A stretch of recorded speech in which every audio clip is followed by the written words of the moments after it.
BBC दुनिया में आज देखिए ईरान के किस कदम पर है दुनिया की निगाह। अमेरिका ईरान के एक दूसरे पर हमले जारी। क्या स्ट्रेट ऑफ हॉर्मूज के बाद एक और जगह लड़ाई छिड़ने के बढ़ सकती है दुनिया की मुश्किल। जानेंगे ईरान ने बनाया है कौन सा प्लान। डोनाल्ड ट्रंप ने चीन पर अमेरिकी चुनावों में दखल देने का लगाया आरोप। ये भी कहा कि अमेरिकी इंटेलिजेंस एजेंसियों को थी इसकी जानकारी। जानेंगे ट्रंप के इन दावों का क्या हो सकता है असर।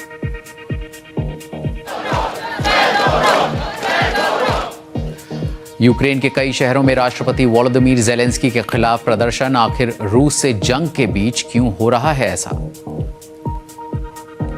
और लेबर पार्टी के नए नेता बने एंडी बर्नम सोमवार को संभालेंगे ब्रिटेन का पीएम पद। कीयर स्टारमर की लेंगे जगह। पिछले 10 सालों में ब्रिटेन को मिलेगा 7वां प्रधानमंत्री।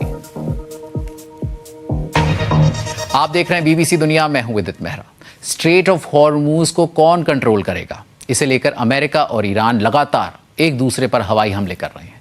दोनों में तनातनी बढ़ रही है और अमेरिकी सेंटकॉम ने कहा है कि उसने ईरान के तटों पर मौजूद कई सैन्य ठिकानों को निशाना बनाया ताकि ईरान स्ट्रेट ऑफ हॉर्मूज में मौजूद जहाज़ों पर हमले ना कर सके। सेंटकॉम ने यह भी कहा कि ईरानी पोर्ट्स की घेराबंदी के लिए हो रही कार्रवाई के तहत अमेरिकी सैनिक एक जहाज़ पर उतरे। ईरान की सरकारी मीडिया का कहना है कि 5 पुल, बंदर खमीर का एक रेलवे स्टेशन और दक्षिण पूर्व में मौजूद एक एयरपोर्ट को निशाना बनाया गया। हालांकि अमेरिका ने इन सिविलियन इंफ्रास्ट्रक्चर को टारगेट करने की बात नहीं मानी है। लेकिन अगर इसकी पुष्टि होती है तो ये हमला अमेरिकी राष्ट्रपति डोनाल्ड ट्रंप की उस चेतावनी के बाद किया गया है जिसमें उन्होंने कहा था कि अगर ईरान बातचीत की मेज पर नहीं आता तो उसके बुनियादी ढांचों को निशाना बनाया जाएगा।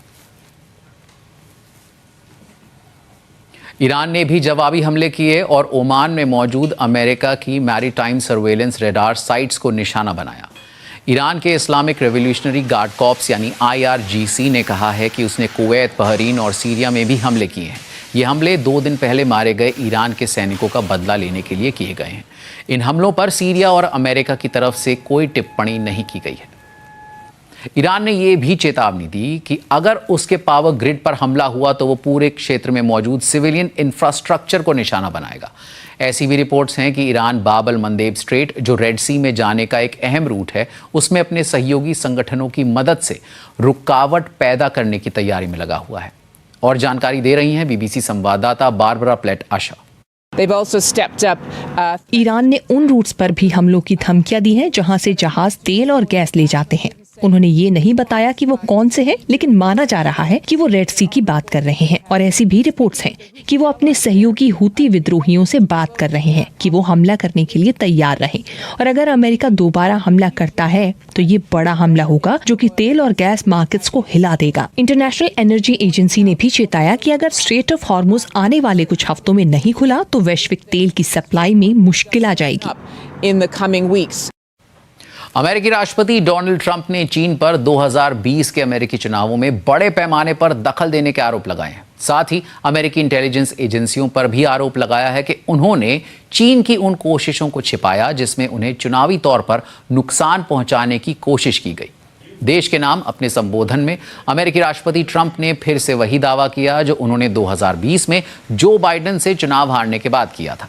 उन्होंने कहा कि उनके खिलाफ चुनावों में धांधली हुई थी, मगर दर्जनों जांच, ऑडिट और कोर्ट की कार्यवाही में धोखाधड़ी के कोई सबूत नहीं मिले।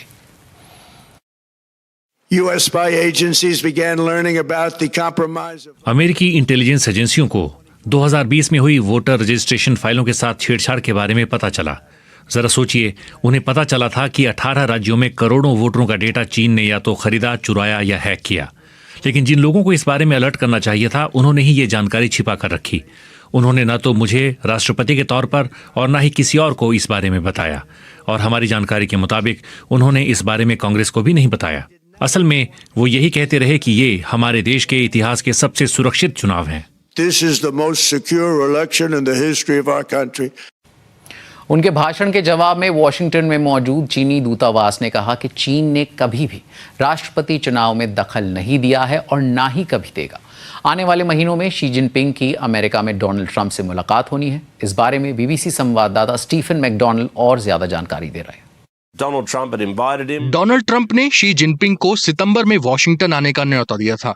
और याद दिला दें कि इस साल की शुरुआत में ही उनकी मुलाकात चीन में हुई थी और अब सिर्फ 2 संभावनाएं हैं। एक तो ये कि चीन की सरकार कहे कि अब हम ऐसा नहीं करने वाले, आपने हम पर घटिया आरोप लगाए इसलिए ये दौरा रद्द किया जाता है।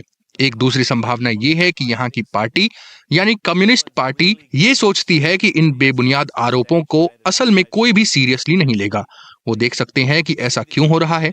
जैसा कि हमने पहले सुना, ये अमेरिका में मिड टर्म चुनावों से पहले की राजनीतिक तनाव और नतीजों को गलत साबित करने की डोनाल्ड ट्रंप की कोशिशें चल रही हैं। और क्योंकि व्यापार सबसे जरूरी है और वो इन सब बातों को नजरअंदाज कर यात्रा पर आए। रुक करते हैं यूक्रेन का, जहां के अधिकारियों ने बताया कि ओडेसा में हुए रूसी मिसाइल हमले में 2 लोगों की मौत हो गई और 8 लोग घायल हुए हैं। इस हमले में रेसिडेंशियल बिल्डिंग और सिविलियन इंफ्रास्ट्रक्चर को नुकसान हुआ है। वहीं दूसरी तरफ यूक्रेन के राष्ट्रपति वोलोदिमीर ज़ेलेंस्की के खिलाफ देश में प्रदर्शन हो रहे हैं क्योंकि उन्होंने मिखाइलो फेदरोव को रक्षा मंत्री के पद से हटा दिया है। इन प्रदर्शन के बीच एकजुटता की अपील भी की जा रही है। मिखाइलो फेदरोव को पद से हटाने के विरोध में यूक्रेनी एयरफोर्स के डेप्यूटी हेड और डिफेंस मिनिस्ट्री के 2 सीनियर एडवाइजर्स ने भी इस्तीफा दे दिया है। यूक्रेन के आर्मी चीफ ने कहा है कि असली दुश्मन रूस है। मिखाइलो फेदरोव को मंत्री जनवरी में ही बनाया गया था। फेदरोव के हाई टेक्नोलॉजी के इस्तेमाल और उस पर जोर देने से कई लोग उनकी तारीफ करते थे।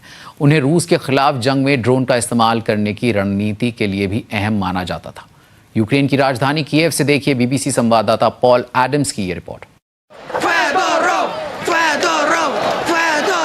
कीव का सेंटर स्क्वायर पद से हटाए गए फेदरोव के लिए लगाए जा रहे नारों से गूंज रहा है। ये लोग शेम शेम बोल रहे हैं। कई युवा यूक्रेनी फेदरोव को पद से हटाए जाने से नाराज हैं। उनका मानना है कि उन्होंने जंग की दिशा बदलने में अहम भूमिका निभाई थी। It's a decisive time for our country. यह हमारे देश के लिए एक अहम निर्णायक पल है। हमें एकजुट होकर राष्ट्रपति को दिखाना होगा कि हम अपने रक्षा मंत्री के साथ खड़े हैं। Minister of Defense. We have an advantage right now in terms of like अभी लंबी दूरी के हमलों और अनमैन्ड सिस्टम में यूक्रेन आगे है। इसका क्रेडिट फेदरोव को जाता है। फिर उन्हें पद से क्यों हटाया गया? So why is he losing his job? This is where we are killed. हम पिछले साल फेदरोव से मिले थे। डिजिटल ट्रांसफॉर्मेशन मंत्री रहते हुए ही फेदरोव ने रूस के खिलाफ नए तरीके डेवलप किए। इनमें हवा, जमीन और समंदर में ड्रोन का असरदार तरीके से इस्तेमाल भी है। उनका कहना है कि रूस में मारे जाने या घायल होने के 95% मामलों के लिए ड्रोन जिम्मेदार हैं। लेकिन इस साल की शुरुआत में रक्षा मंत्री बनने के बाद से उन्हें कई मुश्किलों का सामना करना पड़ा। फेदरोव का कहना था कि यूक्रेनी सेना बदलाव के लिए तैयार नहीं है। इस कारण उनकी देश के पावरफुल मिलिट्री चीफ ओलेक्जेंडर सिरिस्की से नहीं बनी। हमारी तरफ से जो भी नए सुझाव दिए गए उन्हें रोक दिया गया। जिन समस्याओं पर हमने बात की उन पर सिरिस्की आमने सामने खुलकर बात करने के लिए तैयार नहीं है। कल राष्ट्रपति ने कीयर स्टारमर का स्वागत किया। ये ब्रिटिश पीएम के तौर पर उनका आखिरी दौरा था। इसी बीच ज़ेलेंस्की को एक बहुत मुश्किल फैसला लेना पड़ा। ज़ेलेंस्की का कहना है कि रक्षा मंत्री और मिलिट्री चीफ मिलकर काम नहीं कर सकते थे। ईमानदारी से कहूं तो राष्ट्रपति को जंग के समय किसी एक पक्ष का साथ देना सही नहीं होता। मैं चाहता था कि दोनों एकजुट रहें, लेकिन ऐसा हो नहीं सका। मगर कीव में प्रदर्शन कर रहे युवाओं का कहना है कि राष्ट्रपति ने गलत फैसला लिया है। उनका कहना है कि वो इस मुद्दे को यूं ही नहीं छोड़ेंगे। बीबीसी संवाददाता पॉल एडम्स की रिपोर्ट। यूक्रेन के लोग अब भी रूस के हवाई हमलों के साए में जी रहे हैं, लेकिन इस खतरे के बावजूद यूक्रेन के लोगों ने अपनी जिंदगी जीने के तरीके ढूंढ लिए हैं। कई महिलाओं के लिए सजना संवरना और फैशन सिर्फ शौक नहीं रहा, ये जंग के बीच सुकून पाने का और ये दिखाने का एक जरिया है कि उनकी जिंदगी रुकी नहीं है। देखिए कीव से बीबीसी संवाददाता इजाबेल जूल की ये रिपोर्ट। यूक्रेन पर रूस के हमले लगातार जारी हैं, लेकिन ये हिम्मत और जज्बे की तस्वीर है। यूक्रेन के लोगों को हर दिन इस जंग में चुकाई गई कीमत याद दिलाई जाती है। इरीना के लिए अच्छे से तैयार होना रूस को जवाब देने का और ये दिखाने का एक जरिया है कि जिंदगी रुकती नहीं है। उनके लिए कपड़े सिर्फ फैशन तक सीमित नहीं हैं। Sometimes I think that maybe this night. कभी कभी मुझे लगता है कि क्या पता ये मेरी आखिरी रात हो, इसलिए मैं कंफर्टेबल महसूस करना चाहती हूँ। और अगर कुछ भी हो जाए तो मैं चाहूँगी कि मैं खूबसूरत दिखूँ। इरीना ने पुतिन की मिसाइलों और ड्रोन हमलों का सामना करने का अपना अलग तरीका ढूंढ लिया है। मैं रूस को ये संदेश देना चाहती हूँ कि वो हमारी इमारतें तबाह कर सकता है, हमारे परिवार को हमसे अलग कर सकता है, लेकिन हम तब भी आगे बढ़ते रहेंगे। यूक्रेन की कई महिलाएं इसी तरह इस मुश्किल दौर का सामना कर रही हैं। पिछले साल एक हमले में कीव के इस ब्यूटी सैलून की खिड़कियां टूट गई थीं, लेकिन टूटे हुए शीशे हटाकर डरीना ने फिर से सैलून खोल दिया। हम में से कोई भी पूरी रात सो नहीं पाया था, फिर भी हमने एक भी अपॉइंटमेंट कैंसिल नहीं किया। दरवाजा ठीक से नहीं खुल रहा था, इसीलिए कुछ क्लाइंट्स खिड़की से अंदर आए।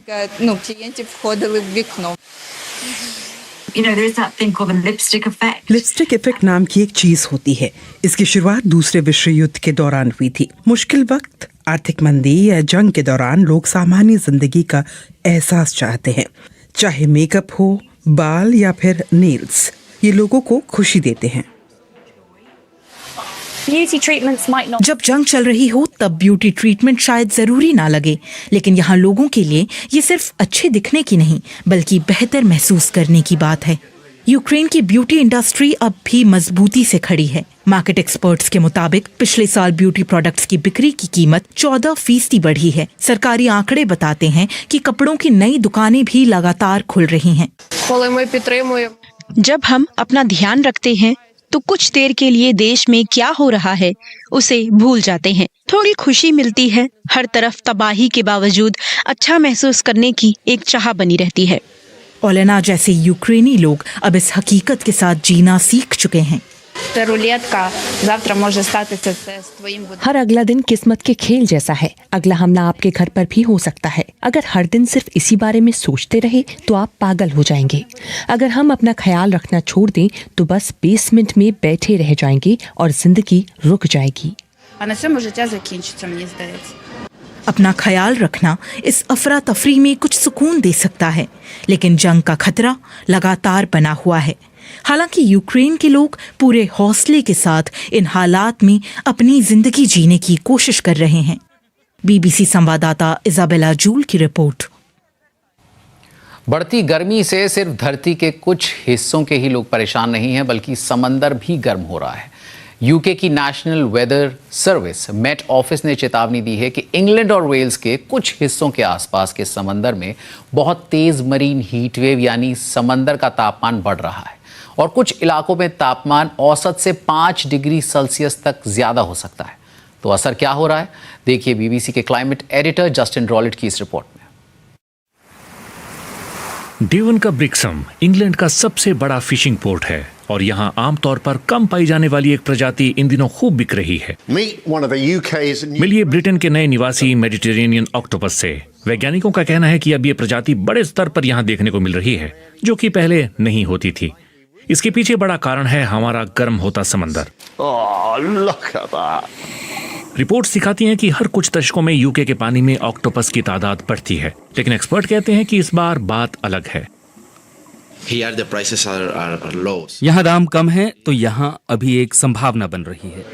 यहाँ बहुत सारे ऑक्टोपस हैं। खरीदार पूरे यूरोप से आ रहे हैं। हम बड़े स्तर पर काम करने का प्लान बना रहे हैं। पिछले हफ्ते एक स्पेनिश ग्राहक ने 5 शिपिंग कंटेनर्स की मांग की थी। पूरे 5 शिपिंग कंटेनर्स? हाँ। ब्रिक्सम मार्केट में 103 टन ऑक्टोपस बेचे गए। कुछ हफ्ते पहले एक दिन में लगभग 500,000 पाउंड तक। हैरानी की बात यह है कि ये तेजी से आबादी बढ़ाते हैं और ज्यादा खाते हैं। ये एक बार में 5 लाख तक अंडे देते हैं। ये छोटी शेलफिश से लेकर बड़ी शेलफिश सब खाते हैं। ये वाकई बहुत बुद्धिमान शिकारी होते हैं। देखो, इसने अभी एक लॉबस्टर पकड़ा है। मछुआरों का कहना है कि जब से ऑक्टोपस की संख्या तेजी से बढ़ी है, तब से लॉबस्टर, केकड़े और स्कैल्प्स बहुत कम हो गए हैं। तो यहाँ ये इतने सारे क्यों हैं? प्लाइमथ मरीन लेबोरेटरी के वैज्ञानिक पानी में हाईटेक सेंसिंग उपकरण छोड़ रहे हैं। यहाँ इस समंदर को सदियों से मॉनिटर किया जा रहा है, जिससे रिसर्चर्स को ये समझने में मदद मिली कि इसमें बदलाव कैसे हो रहे हैं।